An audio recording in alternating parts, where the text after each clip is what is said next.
Hey everyone, this is David Brown with the migration update for April 17th, 2022 from the Braddock Bay Hawk Watch. It was a nice sunny day today with some clouds around in the morning. Here's a photo taken from the boardwalk and looking out over the marsh. And then as we got later into the afternoon, the clouds cleared out and the sky became mostly blue. Today was cool overall with somewhat strong west-northwest winds.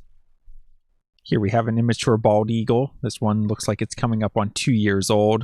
You can see the longer retained juvenile feathers, and that age also usually has a white belly. Here we have a swallow going away, and just from the long forked tail we know it's a barn swallow. Here we have a turkey vulture, and we had various small groups of turkey vultures migrating today, with over 100 for the day, so somewhat slow compared to recent days. Here we have a light morph rough-legged hawk that was hunting the marsh. This is probably the same bird that's been around for really since the beginning of the season, so it will be interesting to see when it eventually moves on.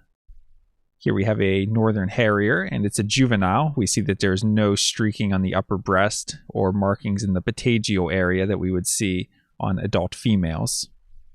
Here we have a broad-winged hawk, and this is an adult, so we see the typical buteo shape, but the wings are a little pointier than we see on other buteos like red tails and red shoulders, and just broad wings are really compact looking, and you have this wide white band on the tail, and you can also see part of a second band. Here we have an adult male northern harrier.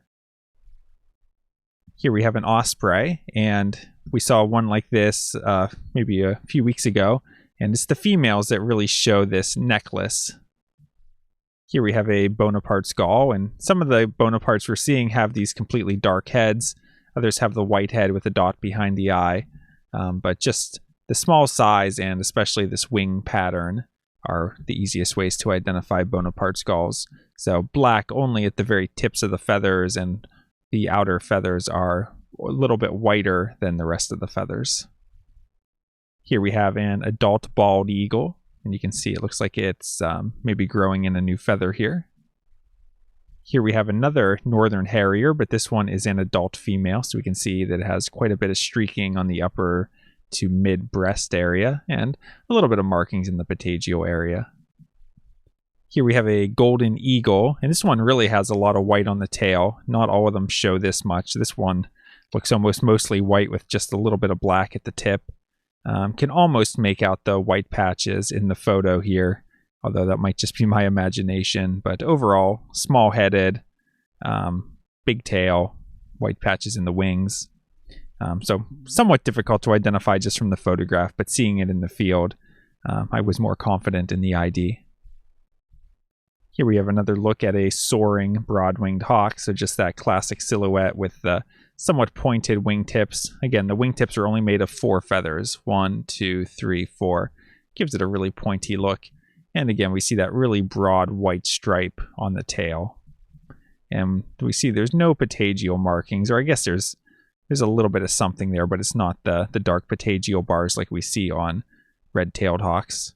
And also this horizontal brown barring on the breast is just classic adult broad-winged hawk. Here we have another osprey, and notice that this one doesn't really have a necklace. Here we have a juvenile bald eagle, so dark head. You can see all of the feathers are the same length because none of them have been replaced yet. These innermost primaries are a little bit lighter in color, and actually I think some juveniles are already starting to molt and replace these feathers. They seem to be one of the first feathers to be replaced. Dark on the underside. This one's not too faded compared to some of the other ones we've seen.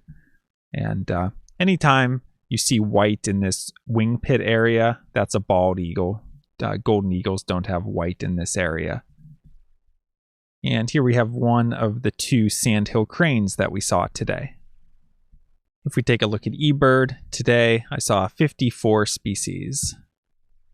And if we look at the HawkCount report for the migrant raptor totals, we had 123 turkey vultures, 1 osprey, 12 bald eagles, 5 northern harriers, 2 sharp-shinned hawks, 3 Cooper's hawks, 43 broad-winged hawks, 18 red-tailed hawks, 2 rough-legged hawks, 1 golden eagle, and 2 American kestrels for a total of 212 migrating raptors today. And if we look at the forecast, tomorrow is looking partly cloudy in the morning, then cloudy with rain, high in the upper 40s, winds east-southeast at 10 to 20 miles per hour. So it looks like if there's any migration, it might be in the morning. I think the winds are starting off more southeast and then shifting northeast. And I think that's going to happen pretty early, like by 10 a.m. So I really wouldn't expect too much tomorrow, but if there is anything, it looks like the morning might be the better time. I was looking at the hourly. It looks like the rain might not move in until 4 or 5 p.m. But with those unfavorable winds and cloudy skies in the afternoon, I wouldn't expect much.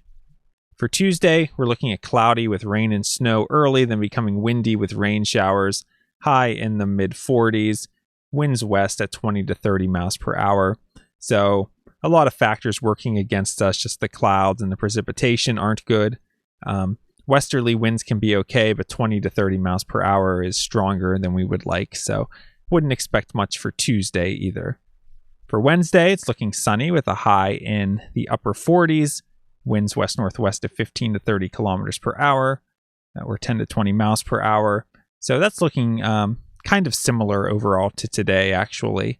So we would probably expect to have similar results, moderate migration, maybe a few hundred birds, but difficult spotting because of the blue skies.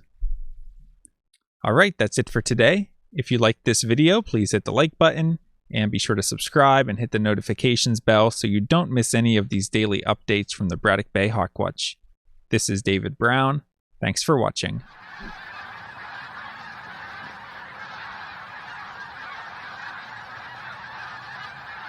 Good.